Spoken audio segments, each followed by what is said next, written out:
Good morning, everyone. I am Dr. Kalpana Sharma, Associate Professor, Department of Zoology, SPC Government College, Ajmer. बच्चों, मेरे last के lecture में मैंने आपको मेंडलिज्म पार्ट 1 बताया था, जिसमें मैंने आपको मेंडल की वेरियस टर्मिनोलॉजी के बारे में बताया।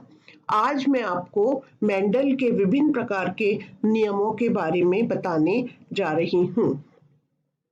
मेंडल ने मटर के पौधे पर एक्सपेरिमेंट करने के बाद 3 नियम दिए। Mendel postulated 3 laws. Number 1, law of dominance or recessiveness. Number 2, law of segregation.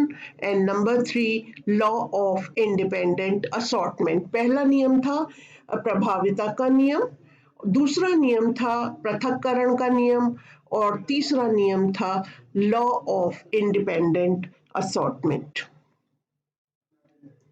सबसे पहले हम law of dominance and recessiveness देखेंगे। इसकी डेफिनेशन क्या है? लॉ ऑफ डोमिनेंस क्या होता है?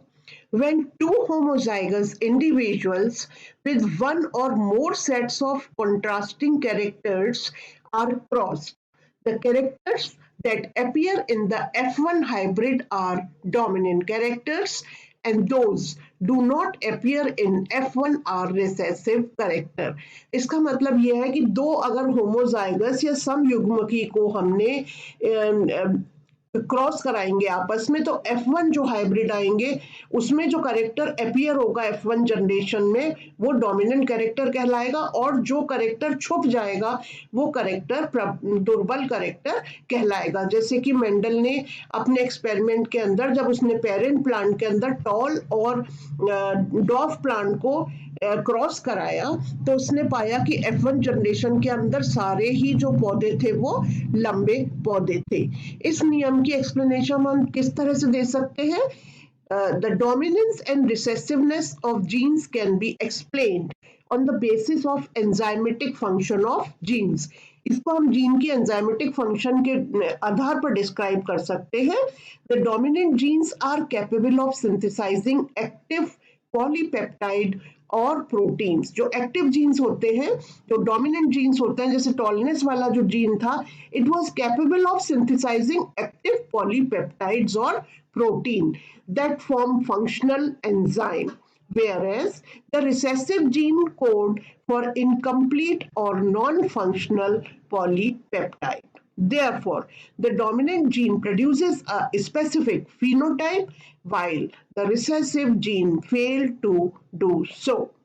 In the heterozygous condition, heterozygous मतलब विषम युग्मकी जिसमें दोनों प्रकार के गैमीट्स है, टॉलनेस का भी और डॉफनेस का भी.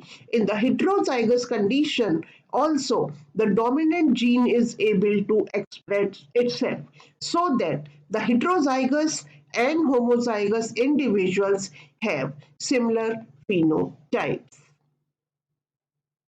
इस चित्र में आप देखिए, जो मेंडल ने प्योर प्लांट लिया, ट्रू ब्रीडिंग टॉल प्लांट लिया और डॉफ प्लांट लिया, तो जो F1 जनरेशन आई उसके अगर जब गैमीट बने तो उसने पाया कि सारे प्लांट्स कैसे थे?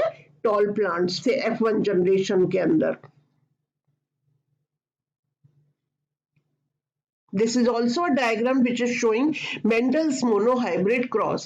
When the parent tall and dwarf plants were crossed and the first generation appear was all tall plants. In the F2 generation, 3 tall plants and 1 dwarf plants.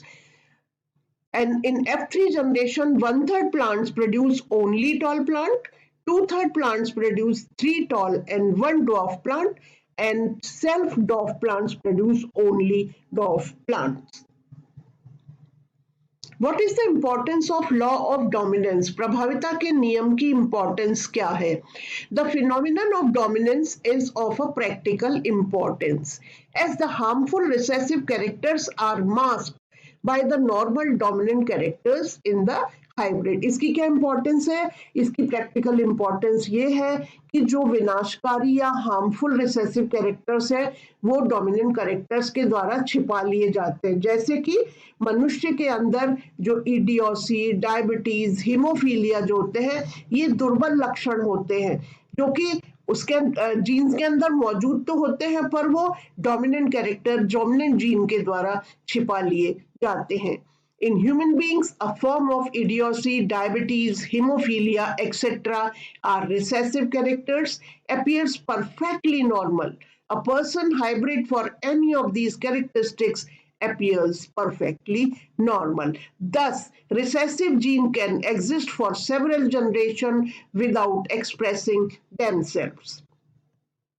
Now, the second law was law of segregation or the purity of gamete. दूसरा नियम कौन सा दिया था Mendel ने? Segregation का या पृथक्करण का नियम दिया था. This law states that when a pair of contrasting factors or genes are brought together in a heterozygous, the two members of the allelic pair remains together without being contaminated. And when gametes are formed from the hybrid, the two separate out from each other and only one enters each gamete. इस picture में ये दिखाया है कि hybrid जो है F2 generation के अंदर जब हम कराते हैं क्रॉस हाइब्रिड के अंदर, तो जो नेक्स्ट जनरेशन आती है उसमें प्योरिटी ऑफ गैमीट हो जाती है, टॉल से टॉल ही प्रोड्यूस होंगे और डॉफ से डॉफ प्रोड्यूस होंगे. Example, pure tall plants are homozygous. जो प्योर टॉल प्लांट होते हैं, जो पूरे लंबे वाले होमोजाइगस समयुग्मकी होते हैं, and therefore possess gene T. उनके अंदर दोनों जीन से एक से देखो दोनों जीन कैपिटल टी है. Similarly dwarf possess gene T. जो बौने पौधे उनके अंदर स्मॉल टी है.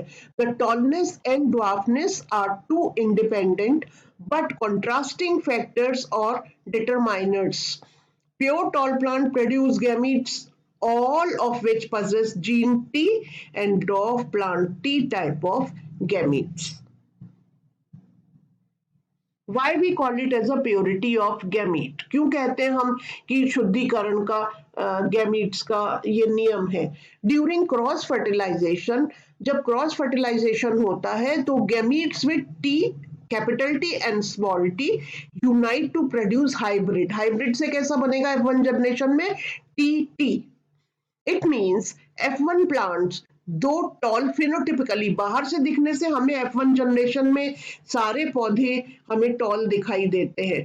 Possess one gene for tallness and one gene for डॉफनेस. परंतु आप ये अगर देखेंगे तो जो हाइब्रिड आया है उसके अंदर एक जीन टॉलनेस का है और एक जीन डॉफनेस का है.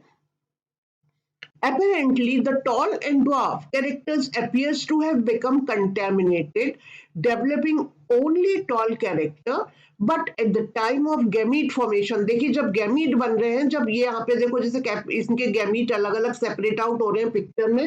At the time of gamete formation, the gene T for tallness and small t for dwarfness separates. वो अलग हो जाएंगे and passed on to the separate gametes. As a result, two types of gametes are produced from the heterozygous. विषम युग्मकी से दो तरह के gamete produce होते हैं in equal numerosity. 50% of gametes possess gene capital T and another 50% possess gene small t. Therefore, these gametes are either pure for tallness or for dwarfness.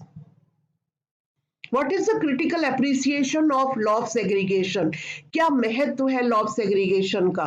It has been confirmed by the cytological studies that dominance or no dominance, this law holds good to all cases. Its far-reaching applicability has made it a rare biological generalization. Thank you.